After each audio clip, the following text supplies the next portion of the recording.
In breaking news out of the NBA, according to Shams Charania, the Lakers are signing Austin Reaves to a 4-year, $185 million maximum contract to return to the franchise with a player option for the final season. That would be in 2029-2030. Reaves declined his $14.9 million player option for the new max deal. Let's go to Markieff Morris here because he is a former Laker, played with him. What do you think about this deal? The deals is he got the great deal. Is all rightfully so, right? He's a guy that got it out of the mud, undrafted in 2021. His fifth year with the Lakers. He's improved every year. He averaged 24 points this year. He's a great sidekick, he's a great secondary piece with Luka Doncic. They played 2 years together. Obviously, Luka has some say-so with this, and to have that duo going forward, hopefully bring back LeBron James, should be a top 4. I'm happy for Austin, man. He's in the West. I'm happy for Austin, man. He really deserves it. Yeah, I'm happy for him too. Go get your money. But since I play for the Clippers, I don't like the Lakers. Who's going to be defending? Because him or Luka don't play no defense. So the next move got to be a great defender beside those two guys. But I think he deserved it. But if we talk about the future, they got to be able to build some pieces around them because your front two guards has no defense. They're both really good ball handlers, and I think that could get you only but so far. Stevie? He deserves the money. Worked hard, 28 years of age, paid his dues, been averaging over 20 the last 2 games, averaged nearly 24 this year, shot nearly 50% from the field, over 36% from three-point range. The brother can ball. So as a talent, particularly in today's NBA's economy, he deserves every penny. Major props and congratulations to him. Just know that the Lakers ain't winning a damn thing. Not unless they keep LeBron. Not unless they keep LeBron. Let me tell you something right now. Marcus Morris and Markieff Morris may not put it the way I'm going to put it, but I'm going to put it where the goats can get it. Put it there. You got opposing teams that are salivating at the thought of being guarded by Luka Doncic and Austin Reaves. They don't strike fear in anybody defensively. They can score on anybody. We know how elite they are offensively, but they can't stop a cold. And so because of that, you need somebody with the playmaking ability, the savvy veteranship, the leadership, the championship pedigree that is a LeBron James.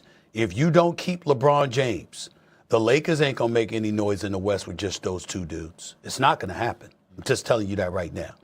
Austin Reaves deserved his bag, but it's even more important than ever that they keep LeBron James. And you said LeBron's the best teammate you ever had. You love him, right? By far. I was going through the teammates with him, and they love Harden. Yeah, Love Harden. You loved Harden. I was shocked. Greatest guy in the world. These are great dudes, man. Great dudes you're talking about. You also loved Austin Reaves. So now Austin Reaves is going to rere a Laker. I agree with you on the defense. I also told him some guys I don't love. But I'm not going to That repeat. is not going to air out. I do it on radio. You're terrible. All right. Thank you, everyone, for hanging out with us here on First Take. Okay, now you said no more draft talk. Can we continue at least for the rest of the week? And then we could. Yes, you can do draft all you want. Go ahead. We hammered the Knicks for like days and days and days. Oh, we got to be able to Go talk ahead. about the You draft. guys have enjoyed it. The two of you guys. Yes. Is Giannis, do you trade Jaylen Brown if you had a chance to get Giannis? Do you tell him? Of course. You have to be up front with him, right? But Jaylen Brown is a really good player. They've been in the playoffs every year since he's been there.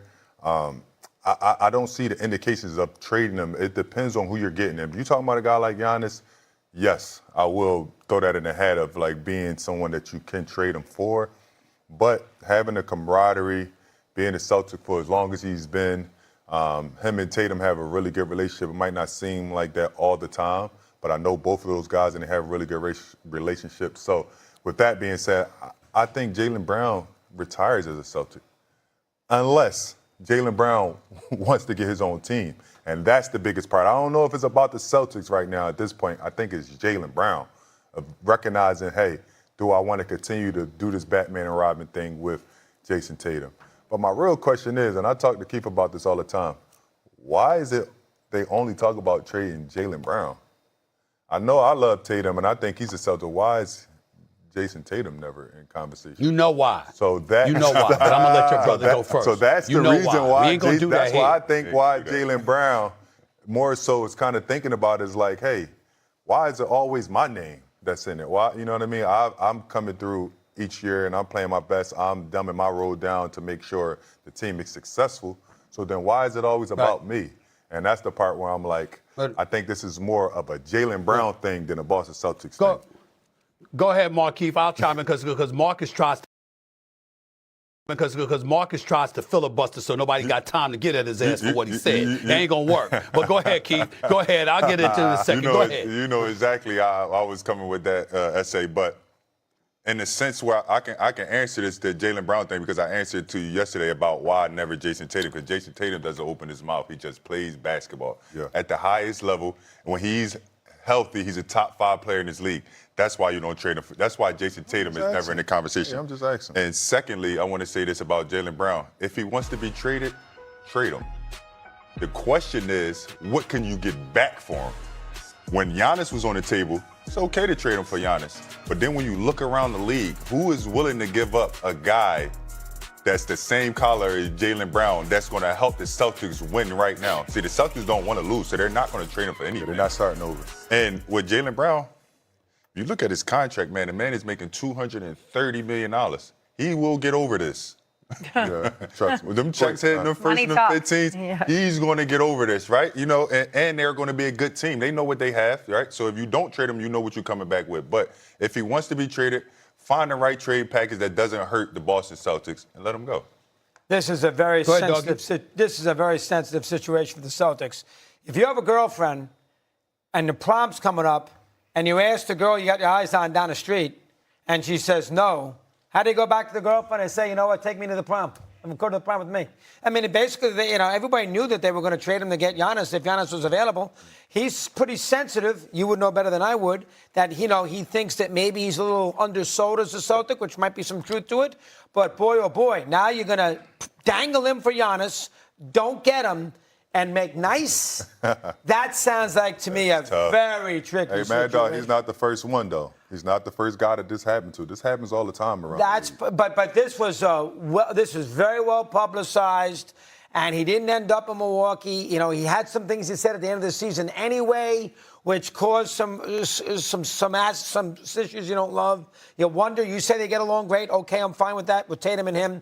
But now that hold on now. So you were going to trade him for Giannis, but now we'll have him back. We're ready to go again. Well, hold on now. How about if somebody else asked for him? They're in a very, very tricky spot because once you dangle this kind of player out there and don't pull the trigger and then try to make nice again, that to me sounds like it's very, very tricky. It's tricky. Stevie?